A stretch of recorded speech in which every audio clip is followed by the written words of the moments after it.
તમે શું ઈચ્છો છો, શું કરવું છે આમાં? લગ્ન જીવન ટકાવવું આપણે છે? તો જો એને ત્યાં જ જવું છે, હાજી. પણ એ લોકો એને રાખવા તૈયાર નથી. કેમ, શું કે છે? એ લોકો ના પાડે છે કે આ કામકાજ ને બધી રીતે બરાબર છે નહીં. કોઈ કેસ ચાલી રહ્યો છે આપનો કે ખાલી સામાજિક રીતે સમજાવી રહ્યા છો? ના, અત્યારે અમે એટલે શું છે કે એ લોકો છૂટાછેડા માંગવાની તૈયારીઓ કે એટલે કહેતા હતા, એટલે અમે કેસ કર્યો છે. અચ્છા, આપના તરફથી કેસ થયો છે? હા, અમે કેસ નોંધાયો છે. ઓકે, ચલો. પરિસ્થિતિ ઘણી બધી ગૂંચવાયેલી છે, પરંતુ આપ ઈચ્છી રહ્યા છો કે લગ્ન જીવન ચાલે, સામેવાળા માંગી રહ્યા છે છૂટાછેડા, કેસ પણ ચાલી રહ્યો છે.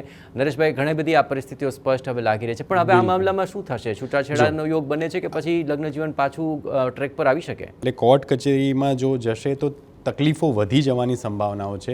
માટે કોઈ વડીલ અથવા તો એકવાર તમે સાથે બેસીને અને અથવા તો સમજણપૂર્વક આનો નિર્ણય લાવો. પણ જો ઉપાયોની દ્રષ્ટિએ અગર આપણે જોવા જઈએ તો શિવજીને એમને જળ ચડાવવાનું છે અને સાથે સાથે એમને એક વાદળી કલરનું પુષ્પ લેવાનું, જે શિવજીને શુક્રવારના દિવસે શિવલિંગ પર ચડાવવું છે દીકરીએ.